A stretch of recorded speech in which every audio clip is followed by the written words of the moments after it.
주님을 사랑하는 기쁨을 그 즐거움을 빼앗기지 않게 하소서.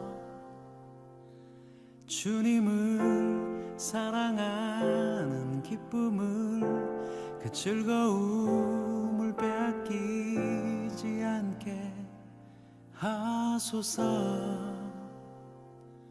예수 예수 예수 예수 주님을 사랑합니다.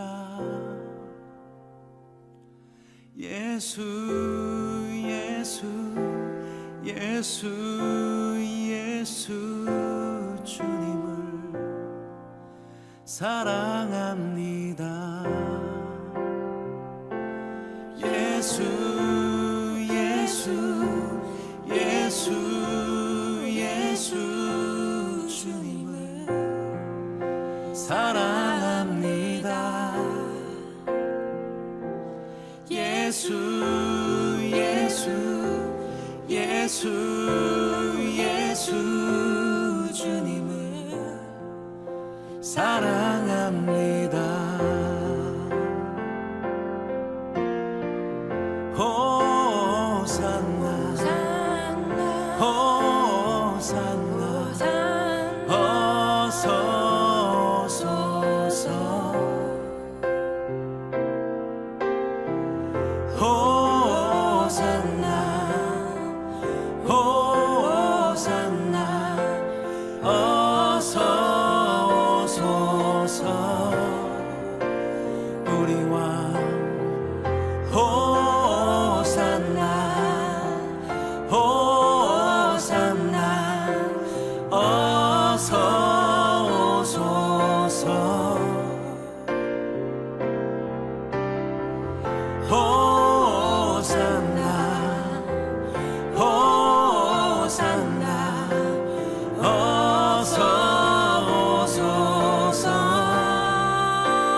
오늘 여러분과 함께 볼 말씀은 시편 51편입니다. 같이 읽도록 하겠습니다. 하나님이여 주의 인자를 쫓아 나를 긍휼히 여기시며 주의 많은 자비를 쫓아 내 죄가를 도말하소서. 나의 죄악을 맑게 씻기시며 나의 죄를 깨끗이 제하소서. 대저 나는 내 죄가를 아오니 내 죄가 항상 내 앞에 있나이다. 내가 주께만 범죄하여 주의 목전에 악을 행하였사오니 주께서 말씀하실 때 의로우시다 하고 판단하실 때에 순전하시다 하리이다. 내가 죄악 중에 출생하였으며 모친이 죄 중에 나를 잉태하였나이다. 중심의 진실함을 주께서 원하시오니 내 속의 지혜를 알게 하시리이다. 우슬초로 나를 정결케 하소서. 내가 정하리이다. 나를 씻기소서. 내가 눈보다 희리이다. 나로 즐겁고 기쁜 소리를 듣게 하사 주께서 꺾으신 뼈로 즐거워하게 하소서. 주의 얼굴을 내 죄에서 돌이키시고 내 모든 죄악을 도말하소서. 하나님이여 내 속에 정한 마음을 창조하시고 내 안에 정직한 영을 새롭게 하소서. 나를 주 앞에서 쫓아내지 마시며 주의 성신을 내게서 거두지 마소서. 주의 구원의 즐거움을 내게 회복시키시고 자원하는 심령을 주사 나를 붙드소서. 그러하면 내가 범죄자에게 주의 도를 가르치리니 죄인들이 주께 돌아오리이다. 하나님이여 나의 구원의 하나님이여 피 흘린 죄에서 나를 건지소서. 내 혀가 주의 의를 높이 노래하리이다. 주여 내 입술을 열어주소서. 내 입이 주를 찬송하여 전파하리이다. 주는 제사를 즐겨 아니하시나니 그렇지 않으면 내가 드렸을 것이라. 주는 번제를 기뻐 아니하시나이다. 하나님의 구하시는 제사는 상한 심령이라. 하나님이여 상하고 통회하는 마음을 주께서 멸시치 아니하시리이다. 주의 은택으로 시온의 선을 행하시고 예루살렘 성을 쌓으소서. 그때 주께서 의로운 제사와 번제와 온전한 번제를 기뻐하시리니 저희가 수소로 주의 단에 드리리이다. 할렐루야. 이 아침도 여러분에게 하나님의 용서하시는 은혜가 임하기를 기도합니다. 용서함 받을 필요가 없는 삶을 살 수 있다면 얼마나 좋을까 한번 생각해 보았습니다. 용서하담이 필요하다는 말은 누군가에게 내가 상처를 주었다는 말이고 누군가를 내가 범하였다는 것이죠. 우리의 잘못에는 내가 규범을 어기는 것이 있는가 하면은 관계를 어기는 것이 있습니다. 어떤 때는 규범을 어기는 것은 어떠한 잘못된 일도 야기하지 않을 때가 있으나 규범상 벌을 받습니다. 예를 들어서 급하게 내가 운전하던 중 빨간불일 때 지날 수가 있습니다. 아무도 없는 시간 길거리일 수 있습니다. 하지만 카메라에 찍혀서 벌금을 물어야 될 때가 있습니다. 다음번에 그런 일 하지 못하도록 하는 예방 효과로 벌이 주어질 수 있죠. 그런 경우 내가 누구에게도 그렇게 해가 되지는 않았는데도 규범상으로 벌을 받습니다. 그와 비교되어서 우리는 관계 속에서 잘못을 저지를 때가 있죠.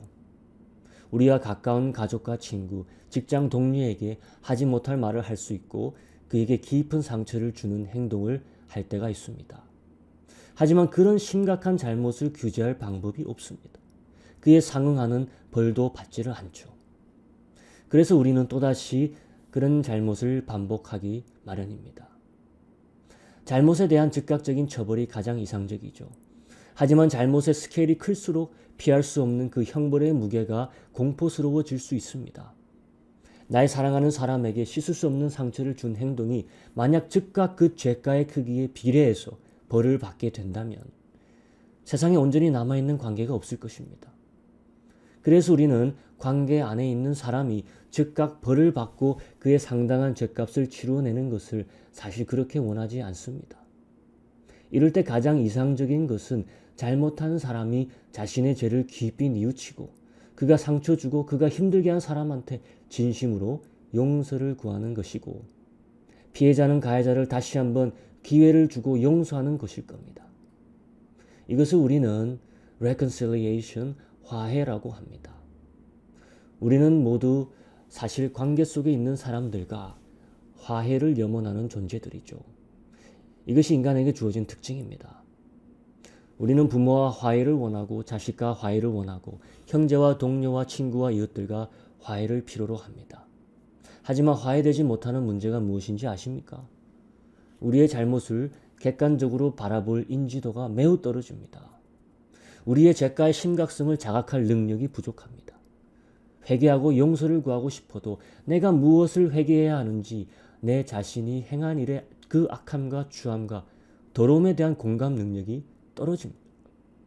내가 잘못한 것이 없다고 느껴지는데 누가 누구한테 용서를 구하라 하겠습니까?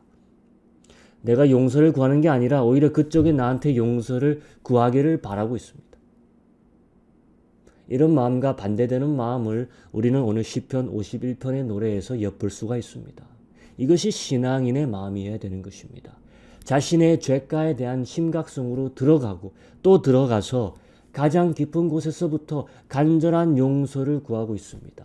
2절 3절을 한번 보겠습니다. 나의 죄악을 맑게 씻기시며 나의 죄를 깨끗이 제하소서. 대저 나는 내 죄가를 아오니 내 죄가 항상 내 앞에 있나이다. 시편 51편은 나의 죄악된 모습을 표면적이 아니라 깊은 곳까지 들어가서 통찰하고 절감하고 절망 속에서 부르짖는 노래입니다. 이것을 우리가 경험해야 할 줄로 믿습니다. 여러분, 나의 죄가를 아는 것이 화해의 출발선입니다. 시편 기자는 자신의 문제가 마음 깊은 곳에 자리 잡은 문제라는 것을 노래하고 있습니다. 이것은 환경이 그래서도 아니고 학습되어진 것도 아니라 자신의 존재의 문제임을 오늘 바라보고 있습니다. 5절, 내가 죄악 중에 출생하였으며 모친이 죄 중에 나를 잉태하였나이다. 내가 잘못된 죄를 범하는 것은 나의 문제일 뿐 아니라 나의 부모님의 문제입니다. 그리고 그 부모님의 문제입니다. 이 말은 이것이 우리 모두에게 연결돼 흘러내려오는 인간 본연의 문제라는 것을 알 수가 있습니다. 내 속에 들어있는 이런 근본적인 죄악의 문제와 오늘 이렇게 씨름하는 저자를 보면서 우리는 생각할 수 있어야 합니다. 저자는 지금 하나님 앞에서 탈출구를 찾고 있습니다. 정결함을 원하고 회복을 원하고 새로운 마음을 갈급하고 있죠. 오늘 우리 자신에 대해 다시 한번 이 시편을 보면서 생각할 수 있었으면 좋겠습니다. 죄의 더러움에 대한 심각한 고민을 하고 있는 이 시편의 기자와 우리가 많이 공감할 수는 있는지, 내 존재의 뿌리에 자리 잡은 이 죄성에 대한 탈출구를 내가 갈급하고는 있는지. 10절을 봅니다. 하나님이여 내 속에 정한 마음을 창조하시고 내 안에 정직한 영을 새롭게 하소서. 나를 주 앞에서 쫓아내지 마시며 주의 성신을 내게서 거두지 마소서. 내 안에 정결함을 내가 측정할 수 있는 기기가 있다면 과연 나는 청결함을 찍을 수 있을까? 우린 방 안에 미세먼지를 측정하고 청결케 하는 공기청정기 한두 개씩은 들여놓고 있죠. 측정도가 50이 넘으면 호들갑을 떨고 어떻게든 환기시키고 깨끗하게 해보려고 노력합니다. 우리의 건강과 관련이 있기 때문이죠. 생명과 관련된 호흡에 영향을 미치기 때문입니다. 그런데 우리의 영혼의 청결함에는 왜 그렇게 신경을 쓰지 않고 있느냐 이 말입니다. 내 마음의 청결도를 측정할 수 있는 기기를 이 영혼 안에 들인다면 평소에 얼마를 찍을 수 있을까 한번 생각해 봅시다. 내 영적 호흡에 곤란이 생기고 숨이 막히고 곧 죽어가는 상황에 있어도 인지할 수 있는 눈이 없다면 그렇게 탁하게 살고 갈 것입니다. 오늘 이 시편 51편을 보면서 저자를 다윗으로 여긴다면 밧세바의 사건을 통한 큰 죄를 통안해하고 하나님께 비는 부분이라 볼 수 있습니다. 하지만 다른 측면에서도 볼 수 있다는 것이에요. 어떤 특정한 죄를 지어서가 아니라 늘 죄를 지을 수밖에 없는 자신의 마음을 보고 하나님께 용서와 도움을 요청하고 있습니다. 우리의 마음은 늘 미세먼지를 만들어내는 화학발전소 같습니다. 이제는 새로운 방식의 공정이 필요합니다. 새로운 방식의 발전소가 들어와야 합니다. 그래서 시편의 기자는 정한 마음을 창조해 달라고 합니다. 공장 자체를, 이 발전소 자체를 바꿔달라고 강구하고 있습니다. 우리의 마음에서 발생되는 수많은 먼지들로 인해 나의 영적 사람이 질식하지 않기를 기도합니다.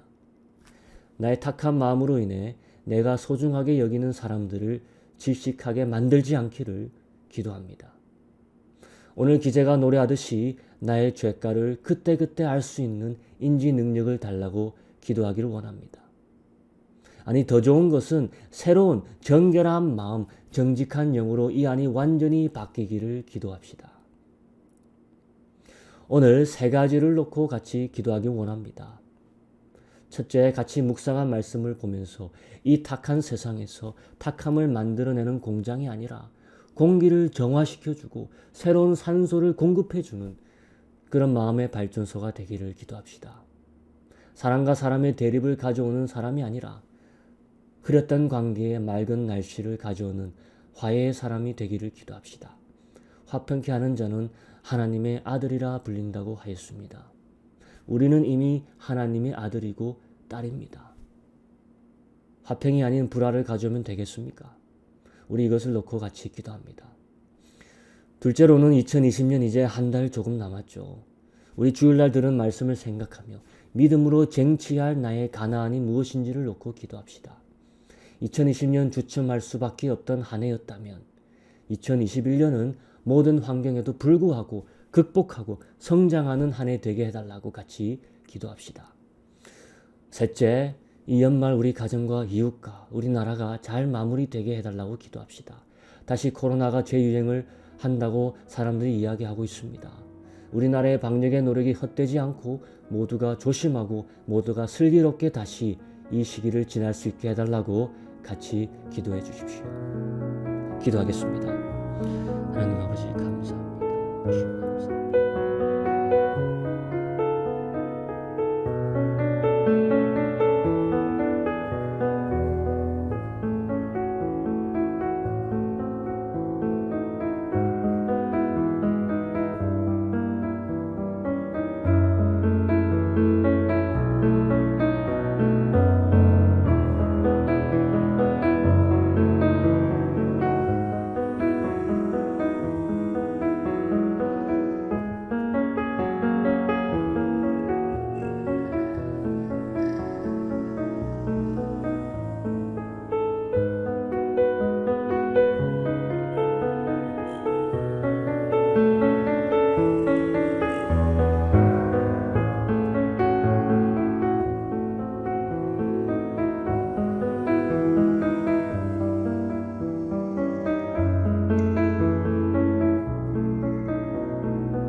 시작